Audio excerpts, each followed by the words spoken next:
먼저 설교를 시작하면서 성도님들께 양해의 말씀을 하나 드리고 시작하겠습니다. 설교 때 이런 말씀을 드려서 죄송합니다. 갑자기 긴장되시죠? 지난주에 저희 집에 큰 변화가 하나 생겼습니다. 저희 가족 모두가 화장실에서 앉아쏴를 시작했습니다. 네.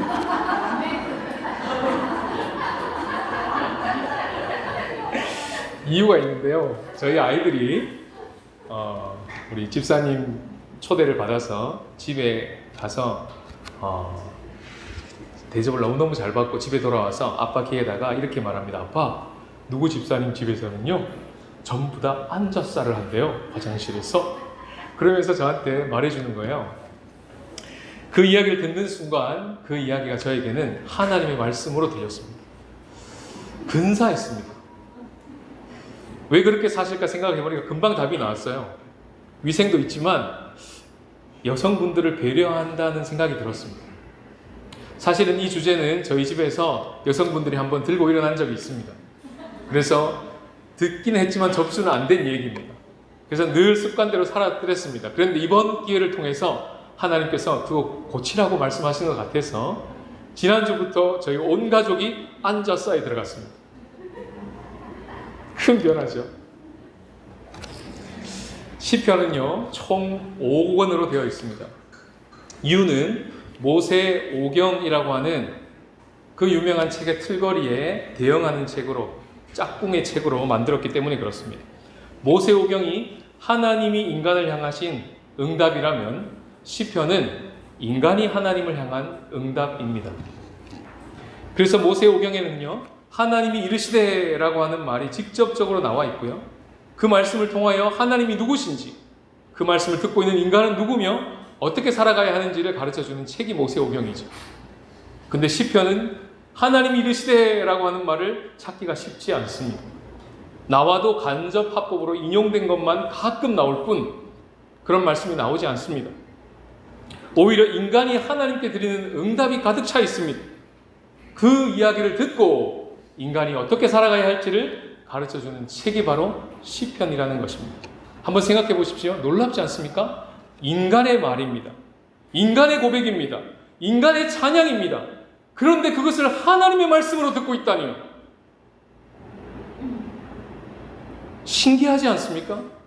놀랍지 않습니까? 마치 저희 집에 지난주에 일어났던 그 일과 흡사하지 않습니까? 한 개인의 일탈이 국가 공동체를 망가뜨리는 형국을 보고 있는 이 세대 가운데서 자기 자리를 지키고 있는 한 사람이 하나님의 뜻이 이 땅 가운데 이루어지기를 간절히 바라면서 애쓰면서 살아가고 있는 그분의 삶과 그분의 고백을 통하여서 그것을 듣고 있는 사람들이 선한 영향력을 받아서 나도 그렇게 살아가야겠다. 그래, 그게 하나님의 나라지. 저렇게 사는 것이 근사한 거지. 라고 영향을 받고 살아가는 그 삶의 실제를 생생하게 경험하는 책, 그게 시편입니다. 그걸 경험할 수 있는 책이 시편인 거예요. 시편의 구절이 내 마음에 와닿기 시작하면 우리가 하나님을 향하여 마땅히 들어야 될 반응이 살아나기 시작합니다. 하나님의 말씀을 이렇게 듣고 난 후에 집에 돌아가서 마음으로 드리는 예배라고 하는 예배 시작 전에 올라가는 이 글을 통하여 리스판스, 반응하고 싶어집니다. 하나님의 말씀을 이렇게 듣고 가서 한 주 동안 살아내고자 그 말씀을 유산시키지 않고 기억하고 간직하고 살아내고자 애쓰다가 돌아와서 한 주간 어떻게 이 말씀에 적용하셨습니까? 라는 질문을 기다렸다는 듯이 나누게 됩니다. 시편이 살아나면요. 시편이 살아나면 매일 말씀 앞에 서서 카톡방에 올리는 그 말씀으로 끝나지 않고 그 올린 말씀으로 기도하고 싶어지고 그 올린 말씀대로 살고 싶은 마음이 주어지는 것입니다. 이 모든 것들이 우리가 지금 여기서 써내려가고 있는 우리들의 시편인 거예요. 대표기도 써서 올라오지 않습니까?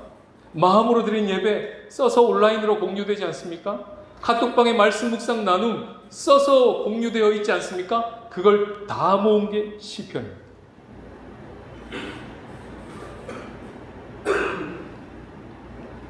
오늘 우리에게 주신 말씀 본문은요, 시편 5개의 5권으로 된 5권의 책 중에서 마지막 권에 해당되는 책입니다. 성전에 올라가는 노래가 막 끝났습니다. 그리고 이어지는 135편, 136편을 마주한 것이죠.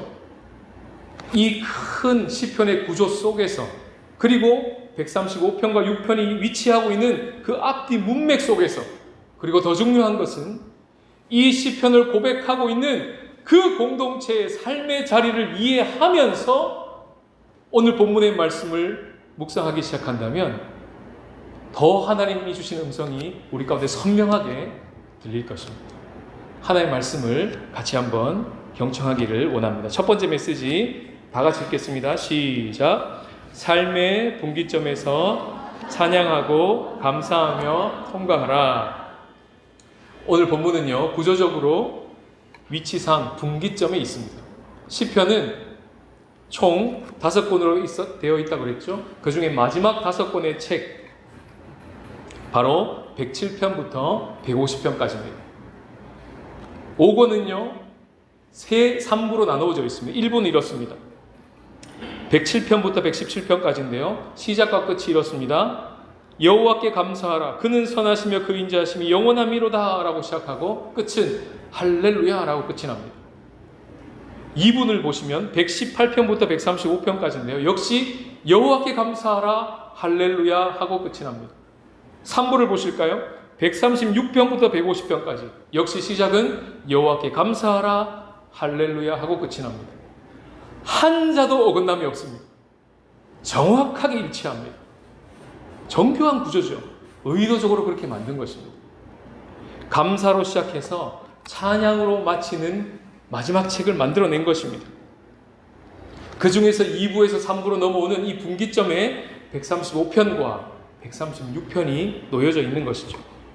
구조적으로뿐만 아니라 의미적으로 이 문맥의 이야기의 흐름적으로도 봐도 분기점에 와 있습니다. 왜 그렇습니까? 성전에 올라가는 노래가 막 끝났기 때문입니다. 120편부터 134편까지 성전에 올라가는 노래가 끝나고 난 후에 이제 성전을 내려와 일상 가운데 살아가면서 그들이 불러야 했던 노래, 그들이 올려드려야 했던 감사가 이어지는 것입니다. 일상의 자리로 돌아온 분기점이죠. 거기서 시편의 저자는, 그리고 그 시편을 책으로 만든 공동체는 뭘 하고 있습니까? 감사하고 있습니다. 찬양하고 있습니다. 오늘 우리 일상 가운데 분기점을 한번 생각해 봤습니다. 이 시편의 이야기를 그대로 매칭시킨다면 이 예배가 끝나고 집으로 돌아가는 길이 되겠습니다. 그것은 분기점입니다. 예배가 끝났습니다. 차를 몰고 집으로 갑니다. 그 자리가 분기점인 거예요. 삶이 전환되는 자리입니다. 거기서 뭘 했다고요? 핸드폰 봤다고요? 볼 수도 있죠. 세상도 볼 수 있죠. 뭘 했다고요? 찬양했답니다. 감사했답니다. 주님을 바라보는 시선이 닫히지 않고요, 그것을 계속 유지했다는 것입니다. 분기점을 조금 더 확장해 보겠습니다. 일상의 작은 분기점들이 참 많습니다. 아침에 일어날 때, 저녁에 잠들 때, 큰 분기점이죠. 하루에 출근하기 위해서 회사로 나아갈 때, 퇴근하고 집으로 들어올 때 전환되는 분기점입니다. 업무 중에 한참 업무를 하다가 잠깐 커피 마시면서 휴식할 때, 화장실을 잠깐 다녀올 때 삶이, 환경이 싹싹 바뀌는 전환점입니다. 8월에서 9월로 가면서 긴 방학을 마치고 아이들이 등교를 시작합니다. 감사하게도. 좋으시죠? 분기점입니다. 누군가를 만나러 나갈 때 큰 방의 공간에 있다가 엘리베이터로 올라가서 공간이 좁아지죠? 차로 가면 더 공간이 좁아집니다. 이런 걸 의식하고 사는 거예요. 어머, 자꾸 상경이 전환되고 있네? 밖에 나가면 또 공간이 넓어지네? 이제 곧 사람을 만나네? 헤어졌네? 이 모든 것들이 일상 가운데서 분기점입니다. 그런 상황이 전환되고 장소가 바뀌고 사람이 바뀌는 그 모든 분기점에서 뭘 하고 있다고요? 감사하고 있다고요. 찬양하고 있다고요. 시편은 그걸 가르쳐주고 있는 것입니다. 이렇게 작은 분기점에서 주님을 그렇게 감사하고 주님을 향해 찬양하고 살다 보면 반드시 우리 인생 가운데 큰 분기점이 옵니다. 지나갈 때, 나의 자녀들이 취업할 때, 부모의 품을 떠날 때 큰 분기점이 올 것입니다. 이사를 할 때, 부임할 때, 귀임하게 될 때 우리 인생 가운데, 우리 가정 가운데 큰 분기점이 오게 될 것입니다. 결혼할 때, 결혼 전후로, 이직을 하는 전후로, 은퇴를 하게 되는 전후로, 그리고 죽음을 맞이하는 전후로 우리 인생에 큰 전환점을 맞이하게 될 것입니다. 그때도 어떻게 된다고요? 감사하면서 찬송하면서 갈 수 있다고요. 그걸 일상에서 연습하라는 것입니다. 뒤집어 생각해보면 하나님의 입장에서 봤을 때 우리의 삶의 분기점이라는 것은 하나님이 개입하시기 너무나 좋아하시는 타이밍이라는 것을 알게 됩니다. 은혜의 타이밍인 것이죠. 해주고 싶은 말이 너무 많은 시간인 것이죠. 우리 인생이 바뀌는 그 순간에 하나님은 우리 인생에 개입해 들어오셔서 말씀해 주시기를 원하시는 분이시라는 것입니다.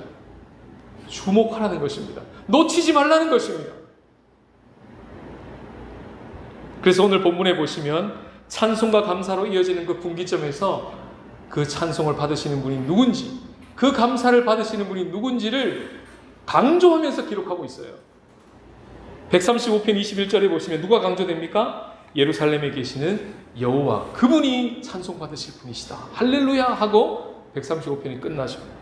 136편으로 넘어가면 감사를 누구한테 하라는지 더욱 강조되고 있는 모습입니다. 누구에게요? 여호와께. 2절에는요 하나님께, 3절은요 주께. 찬송과 감사는요 그분을 주목하게 만드는 최고의 방법입니다. 내 삶의 모든 분기점에 찾아오셔서 개입해 들어오시고 역사에 들어오시는 그분을 만나고 확인하고 주목하고 생생하게 경험할 수 있는 은혜의 방편이 뭐라고요? 감사라는 거예요. 그게 찬양이라는 거예요. 삶의 분기점에서 이제 찬양 한잔 하시기를 축복합니다. 삶의 분기점이 왔을 때 감사 한 모금을 입에 머금고 뿜어내시기를 바랍니다. 두 번째 메시지입니다. 다 같이 읽겠습니다. 시작. 삶의 최저점에서 찬양하고 감사하며 통과하라. 5권의 이 전체의 시편에 삶의 배경이 있습니다. 이 시편 뒤에 그들의 삶의 공동체의 자리가 있어요. 그건 바로 포로기 이후라는, 포로기가 끝나고 난 후라는 삶의 자리입니다. 더 이상 이스라엘에는 왕이 없습니다. 스룹바벨 이후로, 그 이후로 이어진 왕이 없었습니다. 오직 제사장만 있을 뿐, 성전만, 스룹바벨 성전만 떨렁 있을 뿐, 거기서 계속 예배는 드릴 뿐, 더 이상의 왕은 세워지지 않았습니다. 총독이 파견되긴 했어도 더 이상 다윗 왕, 솔로몬 왕을 이어가는 그런 왕들이 나타나지 않았습니다. 성전에 도착하기 전에 120편 1절에 보시면 이런 구절이 있습니다. 내가 환난 중에 여호와께 부르짖었더니, 이렇게 시작해요. 무슨 말입니까? 그들의 삶의 자리가 환난이라는 거예요. 126편에 보시면요, 그들의 삶의 자리가 울어야 될 자리라는 것을 알게 됩니다. 시온의 포로로 돌려보내실 때와 같은 자리라는 것을 알게 돼요. 137편을 가보시면 그들이 마주해야 될 일상이 마치 바벨론의 포로가 되었던 그때와 같이, 강변에 앉아서 울어야 됐던 그때와 같은 삶의 자리에 놓여 있다는 것을 알게 되는 것입니다. 성전에 나아가는 노래 이렇게 적지 않았어요. 뭐라고 적었습니까? 성전에 올라가는 노래. 그러면 그들의 삶의 자리가 어디 있다는 겁니까? 밑에 있다는 거예요. 위치적으로 예루살렘 성전이 높이 있기 때문에 올라가는 것도 있지만 영적으로, 삶적으로, 생활적으로 그들의 삶은 예루살렘에 비하여 밑에 저점에 있었던 거예요.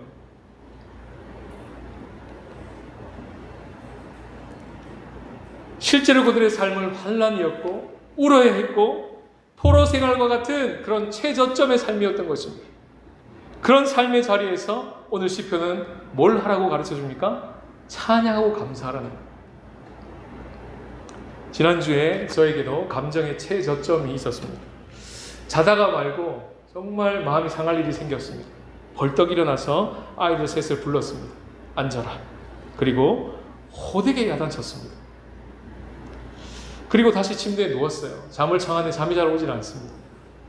그 마음 그대로 기도 한 자락 올려드렸습니다. 주님, 제 마음이 이렇습니다. 제가 이거밖에 되지 않습니다. 주님, 저를 불쌍히 여겨주시고 주님, 우리 아이들을 불쌍히 여겨주십시오. 그리고 잠시 후에 감사가 밀려오는 것을 경험할 수 있었습니다. 그건 왜냐하면 예전에는 감정의 뚜껑이 열리기 시작하면 막 쏟아내고요. 그 다음에 문을 쾅 닫고 집을 나갔던 적도 있었습니다. 근데 이번에는요, 분명히 분노했습니다. 뚜껑이 열렸습니다.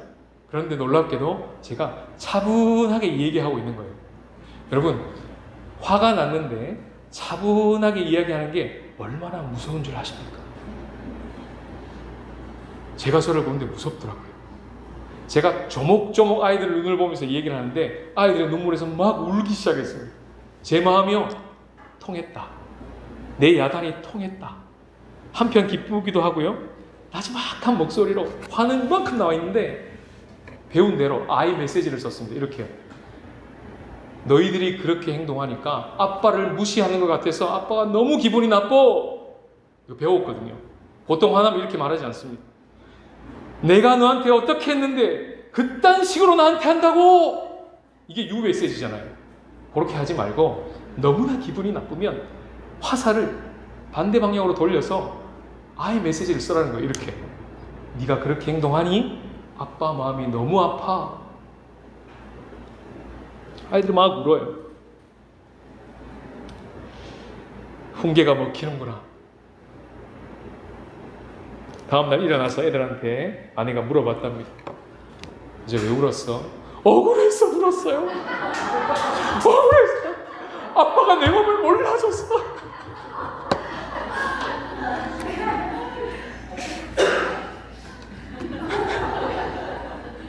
제가 아이들한테 사과했습니다. 얘들아, 미안하다.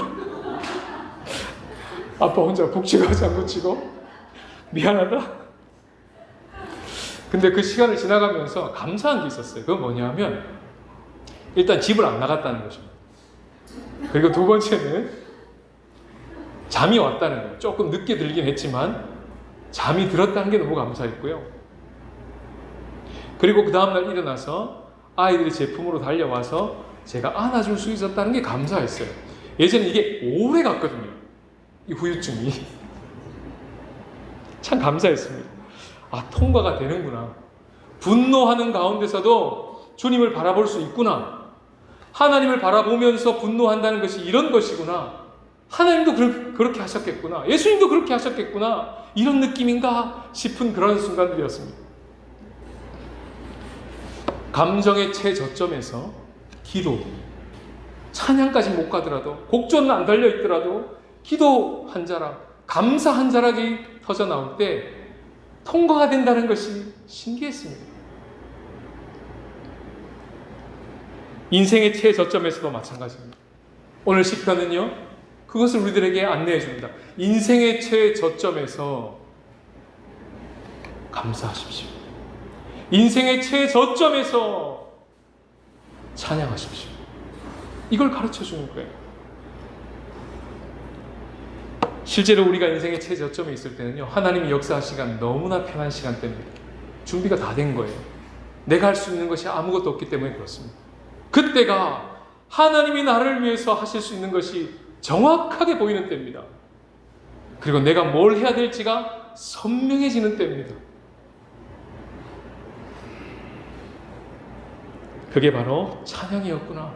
그게 바로 감사였구나.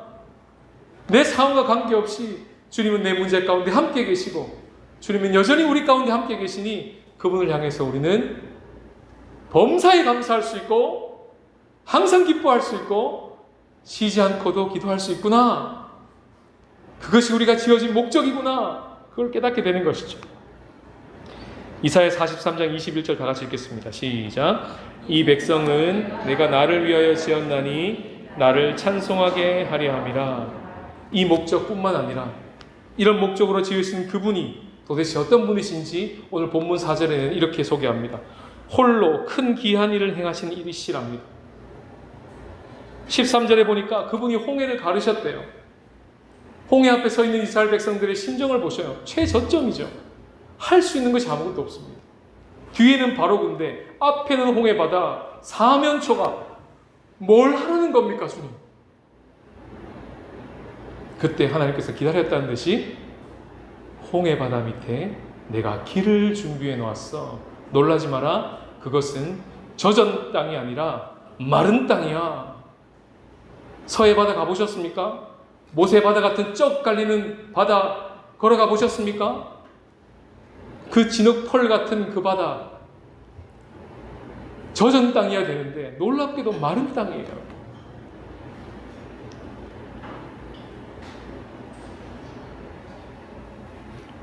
그분은 그 가운데 통과하게 하시는 분이셨습니다. 그분은요, 길이 없는 곳에 길을 만드시는 분이에요. 그래서 웨이 메이커라고 하는 것입니다. 16절에 보시면 또 통과하라는 말이 나옵니다. 14절에도 아까 통과가 나왔고요. 16절에도 통과가 나옵니다.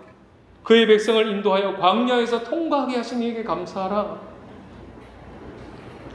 우리 인생의 최저점에서 하나님께서 우리를 구원하시고 우리를 통과하게 하시는 그 하나님으로 말미암아 그 자리가 놀랍게도 신앙의 최고점이 됩니다. 역전이 일어나는 것이죠.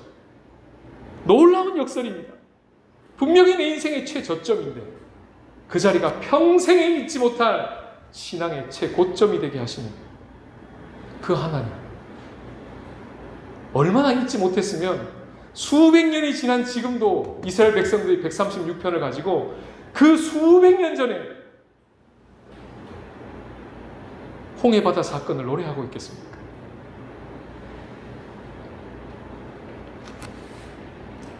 인생의 최저점에서 당면의 문제는 반드시 크게 보입니다.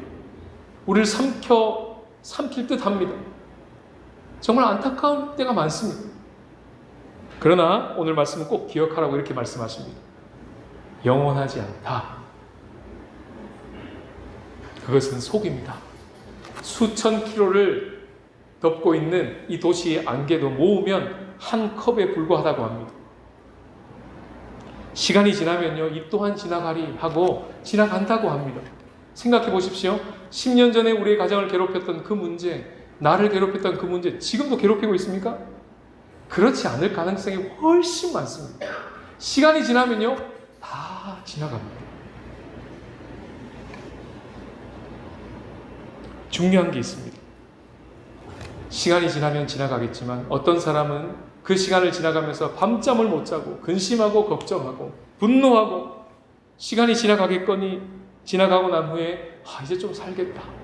안도의 한숨을 내쉬는 사람이 있는 반면 어떤 사람은 그 광야를 통과하고 터널을 통과하면서 그 상황이 여전히 나아지지 않았음에도 불구하고 오늘 말씀처럼 믿음으로 찬양하고 믿음으로 감사하면서 기이한 일을 행하시는 하나님을 본 거예요. 홍해 바다를 가르치는 것이 내 삶의 실제를 본 거예요. 그렇게 통과하기 전에도 승리하고 통과하고 나서도 하나님을 향한 반응이 많이 자라있고 나에 대하여, 이웃에 대하여, 세상에 대하여 반응하는 태도가 매력적으로 달라져 있는 모습이 나타나기 시작하는 거예요. 상황이 바뀐 건 둘 다 똑같습니다. 그러나 결과는 너무나 판이하게 다른 것이죠. 삶의 문제는 영원한 것이 아니었습니다. 오늘 본문은 영원한 게 뭔지 가르쳐줍니다. 그건 바로 하나님의 인자하심입니다. 오늘 본문 136편 1절부터 26절까지 단 한 절도 빠지지 않고 26번이나 강조하고 또 강조하는 말씀. 그것은 바로 그분의 인자하심이 영원하다는 거예요. 우리가 왜 인생의 최저점 가운데서 믿음으로 찬양할 수 있는지, 왜 믿음으로 감사할 수 있는지 그 이유를 오늘 본문은 26번이나 강조하고 있습니다. 그래서 이렇게 히브리어로 보시면 키라고 읽는데요. 영어로 보면 for입니다. 중국어로 할까요? 인누엔. 이 정도는 알 수 있어요. 이게 강조되어 있어요.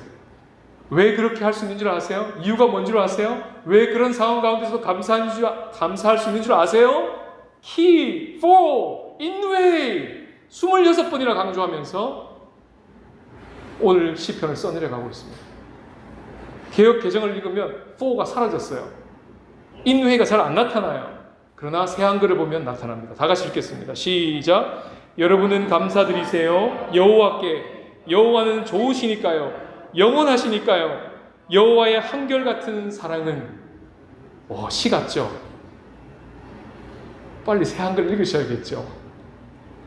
느낌 팍팍 오지 않습니까? 까요 하면서 이유를 설명했잖아요.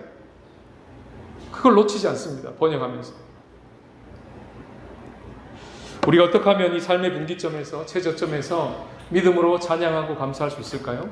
그것은 바로 24시간 360일 우리와 함께 계시는, 우리를 거처 삼으시고 우리를 성전 삼으신 그 예수 그리스도와 함께 할 때만 가능합니다. 오늘 시편의 상황은요, 분기점에 있을 때 하나님이 개입해 들어오시고, 길이 없을 때 길을 만들러 오시고, 그리고 또 떠나가시고요. 최저점에 있을 때 도와주시고요. 그리고 또 떠나가시고요. 그러나 그 말씀을 읽고 있는 우리들은 전혀 다른 상황에 있는 거예요. 그분은 분기점에 개입해 들어오셔서 가시는 분이 아니세요. 우리 가운데 머무시는 분이십니다. 최저점에 오셔서 도와주시고 가시는 분이 아니라 계속 머무시는 분이에요. 이스라엘 백성들은 성전에 올라가는 노래를 불렀지만 우리는 무슨 노래를 부릅니까? 성전된 노래를 부릅니다. 그들은 알았을까요? 이런 노래를 부를 줄? 꿈에나 상상했을까요? 어떻게 성전된 노래를 부를 수 있습니까? 아마 천국 가면 여러분 설명해야 될걸요? 이스라엘 백성들한테. 이런 느낌인데 모르셨죠?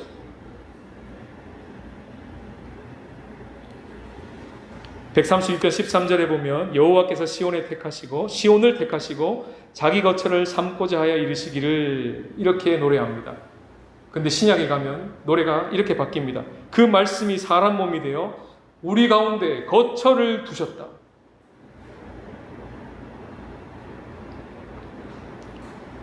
예수님이 이 땅 가운데 친히 찾아오셔서 하나님의 인자하심이 영원하는 것을 실제로 그분의 삶으로 우리 가운데 보여주셨습니다. 말만 하지 않고 보여주셨어요. 우리의 삶의 분기점과 우리의 모든 삶의 최저점에서 찬양하고 감사하는 걸 잘 못하고 있으니까 그분이 우리의 대표 주자로 오셔서 이렇게 하는 거야 라고 실제로 우리의 최저점에 그분이 함께 오셨어요. 그리고 직접 찬양하셨고 직접 감사하셨습니다. 예수님이 이 땅에 오셨을 때 유명한 도시를 돌아다니시면서, 고라신, 벳세다, 가브나움, 오늘의 강남 같은 도시입니다. 그런 데를 돌아다니시면서 사역을 하셨는데 놀랍게도 열매가 없는 거예요. 천하의 예수님이 사역했는데 열매가 없다니요. 그때 예수님이 뭘 하셨을까요? 감사하셨습니다. 신기하지 않습니까? 이렇게요. 예수께서 대답하여 이르시되, 다 같이 읽어볼까요? 시작. 천지의 주제이신 아버지여, 이것을 지혜롭고 슬기 있는 자들에게는 숨기시고 어린 아이들에게는 나타내심을 감사하나이다. 사역을 망치고 하신 예수님의 감사입니다. 예수님은 이렇게 다음 단계로 넘어가셨어요. 예수님이 공생애를 마무리하고 제자들과 최후의 만찬을 나누신 후에 이제 십자가로 나아가셔야 합니다. 그분의 공생의 가장 최저점이죠. 그 최저점으로 나아가실 때 예수님과 제자들은 뭐 했을까요? 찬미했습니다. 아마 시편으로 노래하신 것 같아요.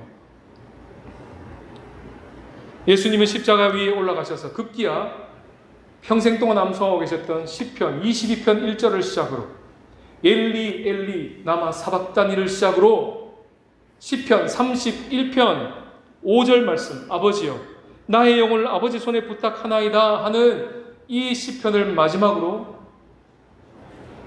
그분의 최저점에서 시편으로 노래하시고 숨을 거두셨습니다. 그러니까 시편은 예수님의 노래였던 거예요. 예수님의 감사였고 예수님의 찬양이었던 거예요. 그렇게 예수님은 십자가를 통과하셨습니다. 그리고 부활하신 후에 그 예수 그리스도가 다시 11 제자들에게 나타나셔서 성경을 풀어주시면서 이렇게 말씀하셨습니다. 얘들아, 시편에 너희들 시편이 있는 거 잘 알지? 그 시편이 전부가 나를 가리키고 있단다.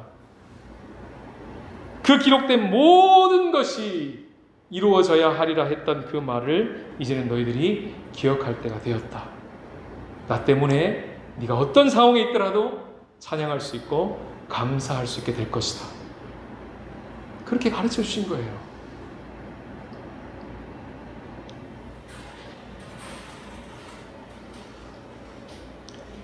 예수님의 십자가는 최저점이었습니다.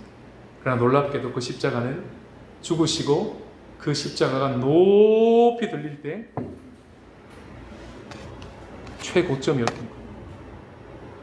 왕이 등극식이었던 거예요. 예수님이 가장 밑바닥으로 떨어질 때 놀라운 역설, 그것은 왕이 등극식이었습니다. 그것을 알아보는 자, 그것을 믿는 자, 그 눈이 열린 자, 그 자는 예수님처럼 그 인생의 최저점에서 찬양할 수 있고 감사할 수 있습니다.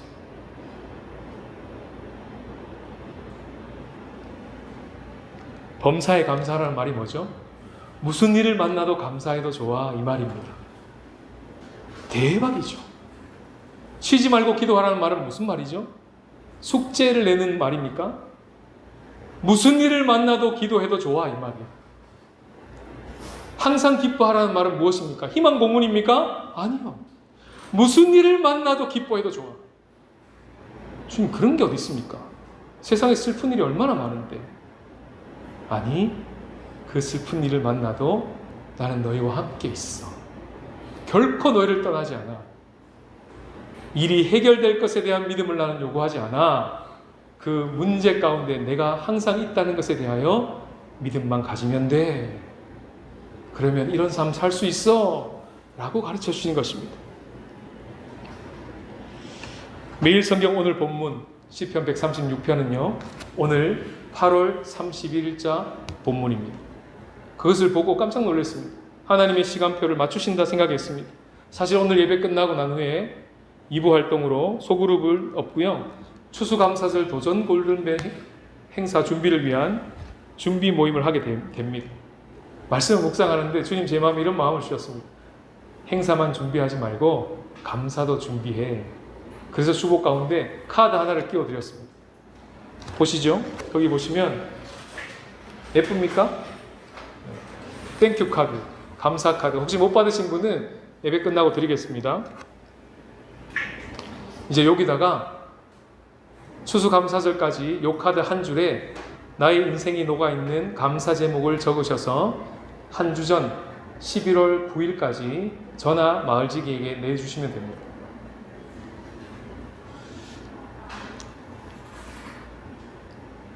시간을 재보니까요 딱 77일 남았어요. 마지막 한 주간은 그 감사를 모아서 이제 준비를 해야 되기 때문에 7일을 빼면 딱 70일 남았습니다. 신죽 한국교회가 쓰는 신죽 한국교회 버전 시편 136편을 만들어라는 마음을 주신 거예요. 이 감사 카드를 여러분 집에 있는 말씀 2절에 올려놓으시고요. 혹시 없으신 분은 예배 끝나고 드리겠습니다. 크고 작은 분기점마다 그리고 내 인생에 예기치 않게 마주하는 최저점마다 오늘 말씀을 기억하시고 찬양할 수 있구나, 감사할 수 있구나, 그리스도 안에서 이루어진 일을 취할 때 우리도 예수님처럼 통과할 수 있구나 시편으로 그 믿음 가지시고 한번 돌파해 보시기를 바랍니다. 그리고 136편의 형식에 맞추어서 11월 9일까지 70일이 녹아있는 감사 제목 한 줄을 적어서 제출해 보시기를 바랍니다. 요건 저의 예시입니다. 분노 감정에 사로잡히지 않고 분노 중에서도 하나님을 바라보고 주님의 마음으로 오만 사랑을 할 수 있게 하신 하나님께 감사하라 이렇게 할 겁니다. 이건 예시예요. 오늘 136편 읽어보시면요 누군가가 앞에서 선창하고 온 공동체가 뒤에서 후창하는 공동체가 함께 올려드리는 시편입니다. 여러분이 쓴 그 한 줄을 제가 대신 읽어드릴 것입니다. 추수감사절날 그러면 온 성도들이 기다렸다는 듯이 그 인자하심이 영원하미로다 이렇게 하시면 되는 거예요. 이거를 70일 동안 준비해서 올려드리겠다는 겁니다. 그날 설교 제목도 정했어요. 제목은 이겁니다. 뜻밖의 감사. 이렇게 올라갈 겁니다. 70일을 준비했으니까 설마 이 자리에 맛있는 걸 주셔서 감사 그러진 않으시겠죠? 그거는 그냥 1초만 생각해도 나오는 감사잖아요. 77일 전에 드렸어요. 주차자리 주셔서 감사. 뭐 이러진 않으실 거 아니에요.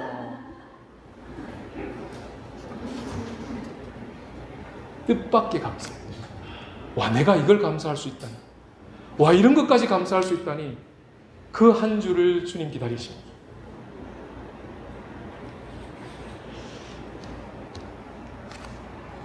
하나님께 드린 고백과 이 삶의 나눔들이 누군가의 귀에 들려서 하나님의 말씀으로 들리는 놀라운 기적.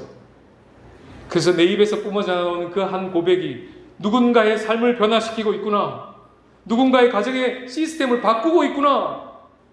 그걸 가능케 하는 시편, 그걸 가능케 하는 감사, 그것을 가능케 하는 삶의 고백이 저와 여러분들 가운데 터져 나오시길 주님의 이름으로 축복합니다. 이 시간 주신 말씀을 기억하며